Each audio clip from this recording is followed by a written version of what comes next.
Pater noster, qui es in celis, sanctificetur nomen tuum, adveniat regnum tuum, fiat voluntas tua, sicut in cielo et in terra.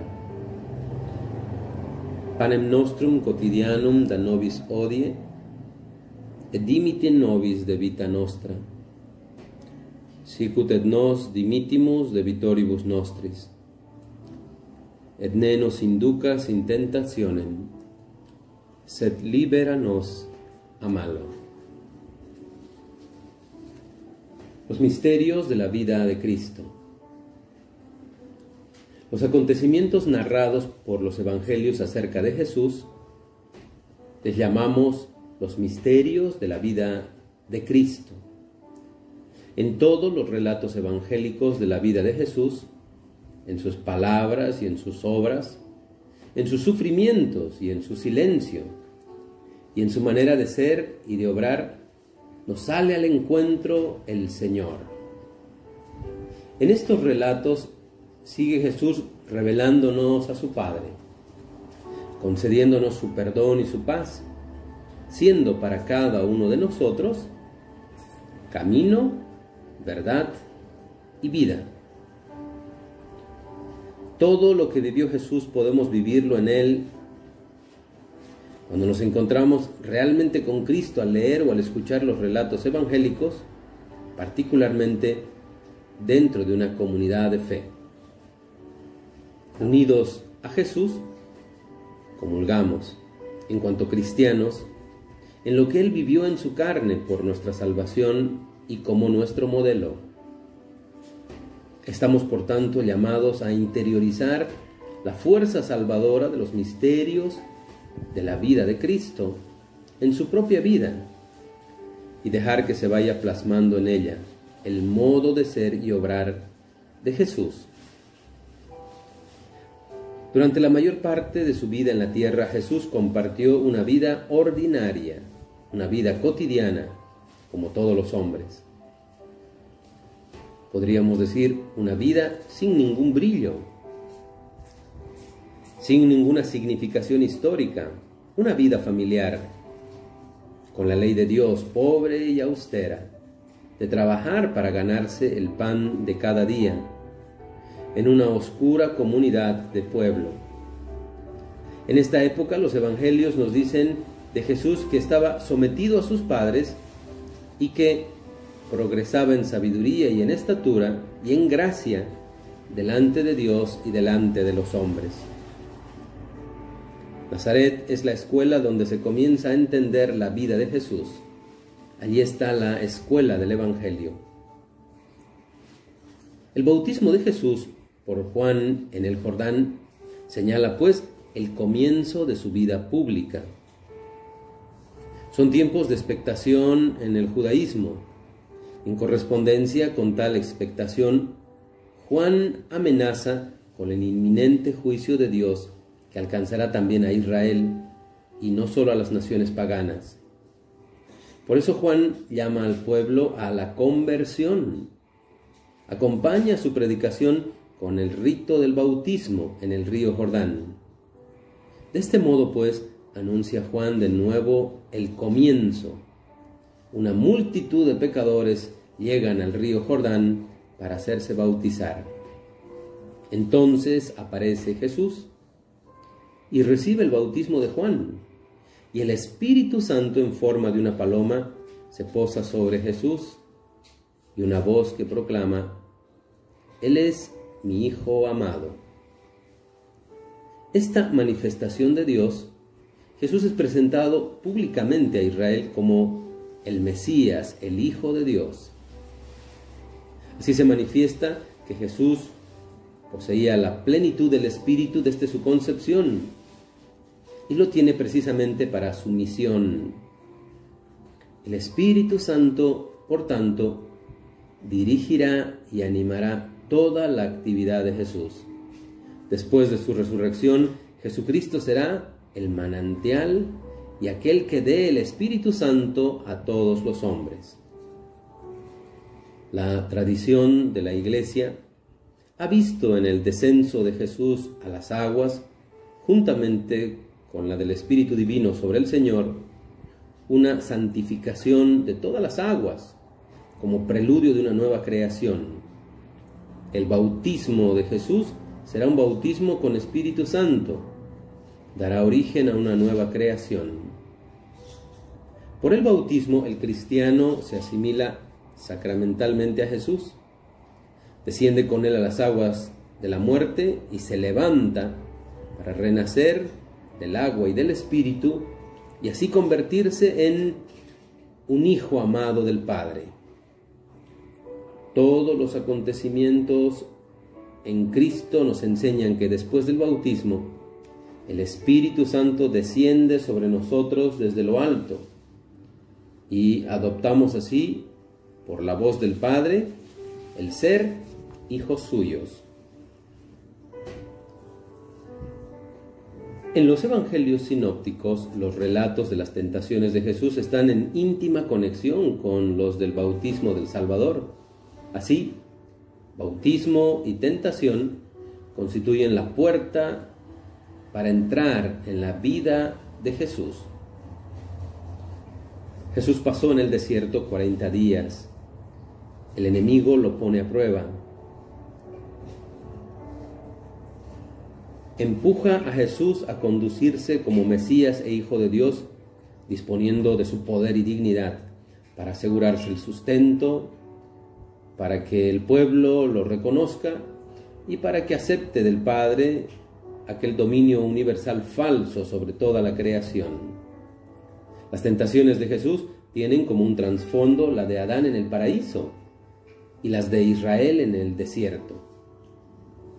La respuesta de Jesús a la tentación es opuesta a la de Adán o a la del pueblo de Israel. Jesús confía totalmente a su Padre. No quiere seguir más caminos que el que le señala el Padre, aunque no falten en la oscuridad los sufrimientos. Jesús vive solo de la palabra de Dios. Jesús aguarda paciente y confiadamente la intervención decisiva de Dios y no trata de forzarla, poniendo al Señor a prueba como hizo Israel en el desierto. Para Jesús la iniciativa siempre será de su Padre. Con su victoria a las tentaciones, probó Jesús que es el verdadero Israel, que es el verdadero Mesías, que es el nuevo Adán, el verdadero Hijo de Dios. Toda la vida de Jesús hasta su muerte fue una tentación. Como un verdadero hombre, tuvo que vivir en el mundo de su tiempo y de su pueblo, con sus ambigüedades, dentro de una situación sociopolítica previa a una guerra de liberación nacional. Se encontró en verdaderas encrucijadas. El mundo, dominado por el maligno, lo puso realmente a prueba. Los apóstoles, desde el amor, le propusieron el abandono de ese camino. Otras personas le pidieron una intención decisiva de Dios en favor suyo y de la propia causa de su pueblo para ser el rey temporal. Jesús, con su radical oposición a todo falso mesianismo, pone a Dios al servicio del poder del hombre y vence realmente el mal en favor nuestro. Todo lo que Jesús fue y es, todo lo que vivió y vive, será siempre en favor nuestro.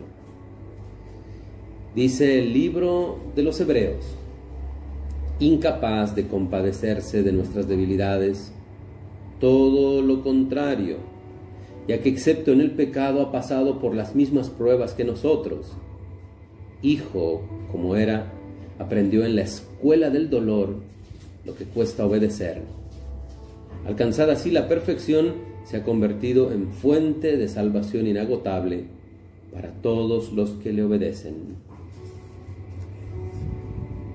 Las tentaciones de Jesús no fueron una ficción destinada únicamente a enseñarnos cómo hemos de conducirnos en las pruebas, sino que allí podemos juntos aprender a discernir las trampas que nos pone nuestro egoísmo, el mundo y el enemigo. Y por supuesto, la confianza incondicionada en el Padre, la entrega confiada y sin reservas a su voluntad, y la espera paciente y sin cálculo del tiempo a la intervención divina. La Iglesia pues nos invita, especialmente en este tiempo fuerte de la Cuaresma, a unirnos a Cristo tentado y victorioso en el combate contra el maligno y contra el mal. Dos etapas importantes. Los evangelios dividen la vida de Jesús en dos momentos. En primer lugar, Galilea. El segundo, camino a Jerusalén. Algunos hablan de crisis en la final etapa de Galilea. De ella hay dos momentos en los cuales el Evangelio de San Juan da una claridad. El paso de una a otra etapa se produce con la confesión de Pedro en Cesarea de Filipo y el anuncio que hace Jesús de su pasión. Empezó a enseñarles que el Hijo del Hombre debía padecer mucho, ser rechazado por los ancianos, los sumos sacerdotes, los maestros de la ley, ser ejecutado y al tercer día resucitar. Pedro rechaza que el Mesías pueda sufrir y morir. Jesús a su vez rechaza ásperamente a Pedro como a Satanás, porque sus pensamientos no son los de Dios, sino de los hombres. En este contexto ocurre la transfiguración. Mientras Jesús ora en lo alto de un monte, Dios lo transfigura en su gloria ante 3 testigos: Pedro, Santiago y su hermano Juan. En esto aparecen Moisés y Elías, que hablaban del éxodo que Jesús había de consumar en Jerusalén. Una nube es la señal de la presencia de Dios. Los envolvió y en ella salió una voz que decía: Este es mi Hijo, el amado, mi predilecto, escúchenlo. Por un instante Jesús deja que la gloria de Dios lo inunde. De este modo Jesús descubre lo que Él ha sido siempre y ahora en su existencia mortal está de ordinario retenido y oculto. Con ello confirma la confesión de Pedro y anticipa ante sus discípulos la gloria del resucitado. El Padre, pues, señala a los discípulos al Hijo de su amor. Él va siempre por delante. Debe confiarse a Él y escuchar su mensaje de la cruz. Nosotros, desde nuestra fe, participamos ya de alguna manera de la resurrección del Señor, pero aún aguardamos nuestra propia liberación.